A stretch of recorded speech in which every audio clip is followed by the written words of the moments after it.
For Thursday, January the 2nd, 2025. This is Overheard Overnight, and I'm Chris Morales. Got three stories to share this morning, the first of which is titled Merry Christmas.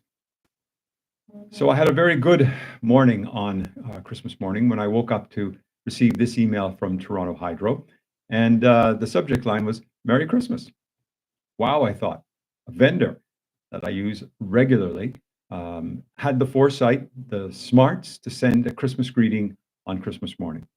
I marveled at the business and marketing acumen of the team, or perhaps it was just the AI algorithm that had been programmed to send out a Christmas greeting.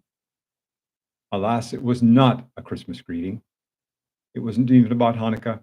It wasn't even Festivus. What it was just a regular reminder that my bill was due January 17th. Bah, humbug, I thought. Marketing fail.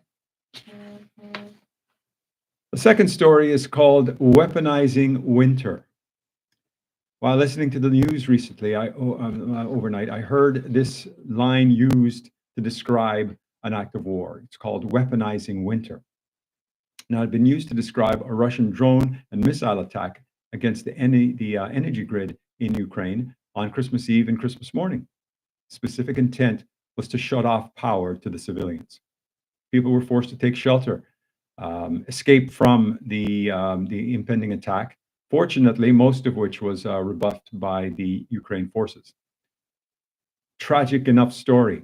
Christmas Eve, Christmas Day, people have to listen to the siren and take shelter over a missile attack, over war. But what struck me was the incredulous tone of the announcer as he intoned somberly, "Now we have weaponized winter." Seriously, I thought? We've coined a new term for an act of war? It's war. Both sides will use whatever weapons they have to try and eke out victory. Score one for the PR and the propaganda wonks. My third story this morning happened closer to home, happened recently as well. I've titled this one, He Ruined My Christmas.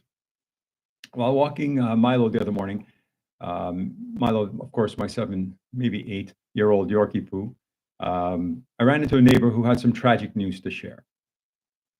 He died last night in reference to her partner, with no warning at all.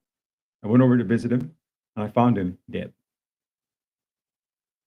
I managed to stumble out a few words of condolences. Don't ask me how. It was early in the morning, and I think we were both still asleep, and I certainly was very surprised. Well, he ruined my Christmas, she said. Speechless now, I stood there thinking of an appropriate response. Lots of things crossed my mind very quickly. The one that stuck, though, was, what about his Christmas? Thankfully, it remained only a thought. Until next time, this is Overheard Overnight.